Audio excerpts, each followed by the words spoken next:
అందరికీ తెలుసు ఫరోకి 2 కళలు వస్తాయి. కళల భావాలు 2 మర్చిపోయినప్పుడు మరి అక్కడ బేకర్ చనిపోతాడు. ఆ యొక్క జైల్లో ఉన్న బేకర్ కాకుండా కప్ బేరర్ ఈ విషయాన్ని గుర్తు తెచ్చుకొని మరి చెప్పినప్పుడు ఫరోకి ఆ ఫరో మరి ఆయనను పిలిపించినప్పుడు ఒక కింగ్ ముందు ఆయన ప్రజెంట్ చేసుకోవడానికి ఆయనకున్న అంత మంచిగా నీట్ డ్రెస్ వస్తాడు. వచ్చి ఈవెన్ డానియల్ ప్రే చేయమని టైం అడుగుతాడు. నాకు టైం ఇవ్వండి అని చెప్పేసి డానియల్ వెళ్ళి ఏమంటాడంటే కంపేర్ చేస్తున్నాను ఇక్కడ. డానియల్ ఇంకా వాళ్ళ ఫ్రెండ్స్కి మనం రాత్రంతా ప్రార్థనలో ఉందాం, దేవుడు ఏది బయటపడితే చెప్తామంటాడు.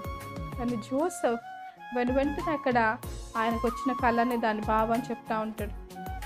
దాన్ని బట్టి చాలా సర్ప్రైజ్ అయిపోయి ఫరో ఆశ్చర్యపోయి అంటాడు ఏంటంటే ముందుగా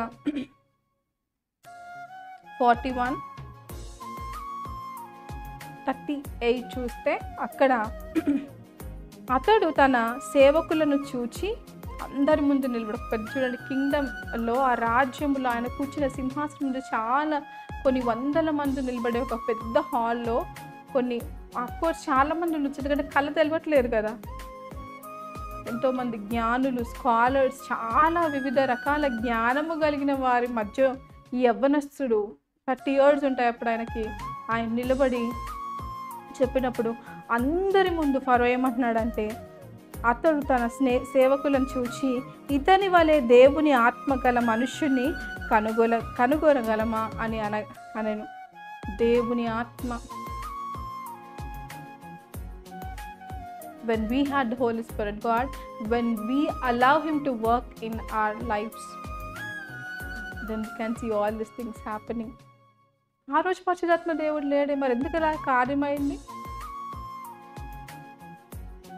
ఆదికాండ 1వ అధ్యాయం 1వ వచనంలో ఆత్మ చూద్దాం, అక్కడ ఏముంటుంది?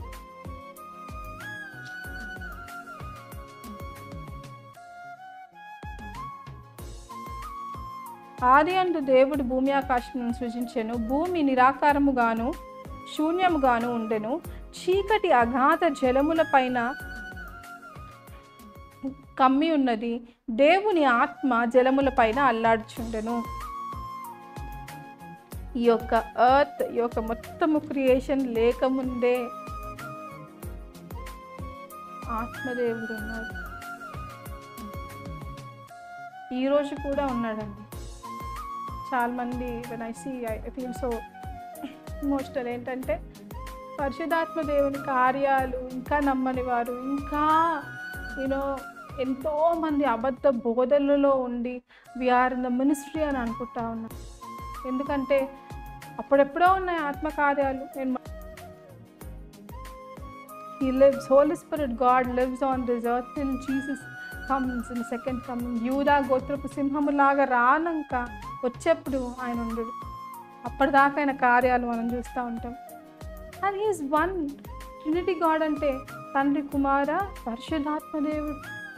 అసలు సత్యము దేవుణ్ణి ఎరగకుండా వాక్యాలను బోధిస్తూ ఇతరులను భ్రమపరుస్తున్నారేమో, తప్పకుండా దేవుడు పనిష్మెంట్ ఉంటుంది, జాగ్రత్త.